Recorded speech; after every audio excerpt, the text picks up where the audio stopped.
Tahukah kamu kalau sebenarnya Tuhan sedang berbicara kepada kita setiap hari? Hanya saja seringkali kita tidak menyadarinya. Mungkin itu karena kita tidak terpikirkan bahwa Tuhan bisa memakai berbagai cara untuk berbicara dengan kita. Nah, di konten kali ini kita akan membahas 7 cara Tuhan berbicara kepada manusia. Dan mungkin salah satunya sedang kamu alami sekarang. So, jangan kemana-mana, langsung kita bahas. Yang pertama, Tuhan berbicara kepada kita melalui firman Tuhan yang tertulis dalam Alkitab.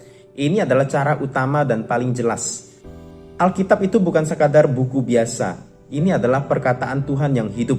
Nah, masalahnya banyak orang ingin mendengar suara Tuhan tapi jarang membaca Alkitab.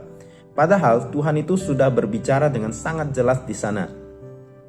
Begini, pernahkah kamu membaca Alkitab lalu tiba-tiba ada satu ayat kena banget, seolah-olah berbicara langsung ke situasimu?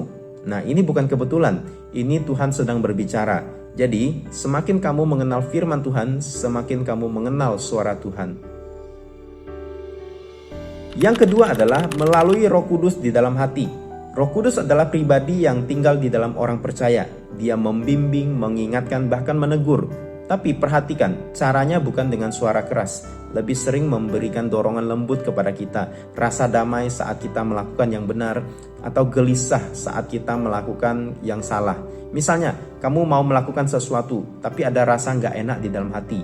Atau sebaliknya, kamu merasa damai saat mengambil keputusan tertentu. Itu bisa jadi tanda Roh Kudus sedang berbicara. Masalahnya, kita sering mengabaikan suara kecil ini. Padahal disitulah Tuhan sering bekerja. Yang ketiga adalah melalui doa. Banyak orang menganggap doa hanyalah tentang berbicara kepada Tuhan. Kita datang, minta ini dan itu lalu selesai. Padahal doa adalah komunikasi dua arah. Artinya ada momen di mana kita berhenti dan mendengarkan Tuhan.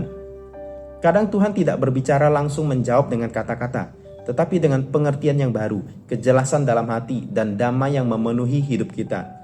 Nah, masalahnya adalah kita terlalu sering cepat pergi. Kita berbicara, kita tidak pernah memberi ruang untuk mendengarkan Tuhan.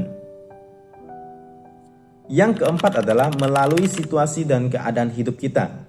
Tuhan itu bisa berbicara lewat apa yang kita alami. Misalnya, kesempatan yang tiba-tiba datang, pekerjaan baru, pelayanan baru, relasi yang baru, yang sebelumnya tidak kamu rencanakan, tapi semuanya terasa dipermudah.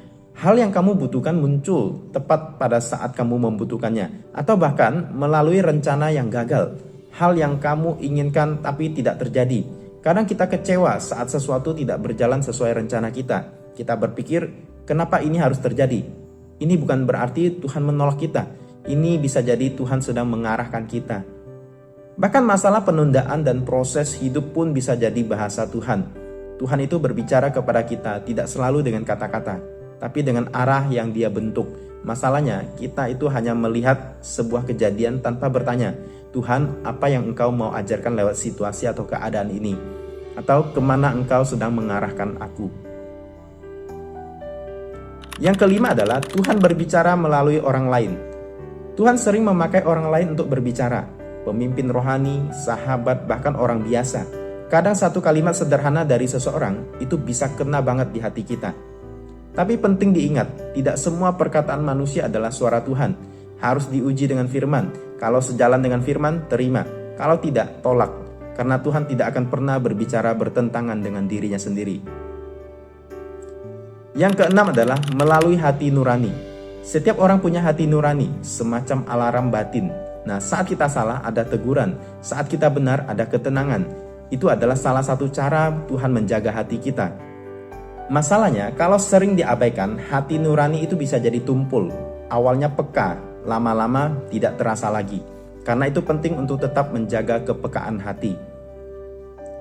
Yang ketujuh adalah melalui mimpi atau penglihatan. Dalam Alkitab, Tuhan kadang berbicara lewat mimpi atau penglihatan. Contohnya banyak, dari tokoh-tokoh iman di dalam perjanjian lama dan baru.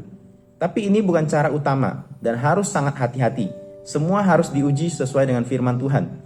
Karena tidak semua mimpi itu berasal dari Tuhan. Dan yang harus dicatat adalah, jangan menjadikan pengalaman sebagai dasar utama. Tapi firmanlah yang harus diutamakan. Nah, itulah 7 cara Tuhan berbicara kepada manusia. Jadi apakah Tuhan masih berbicara kepada kita hari ini? Jawabannya iya. Tuhan berbicara melalui firman, melalui Roh Kudus, melalui doa, melalui situasi hidup kita, melalui hati kita sendiri. Pertanyaannya, sekarang apakah kamu mau mendengarkan?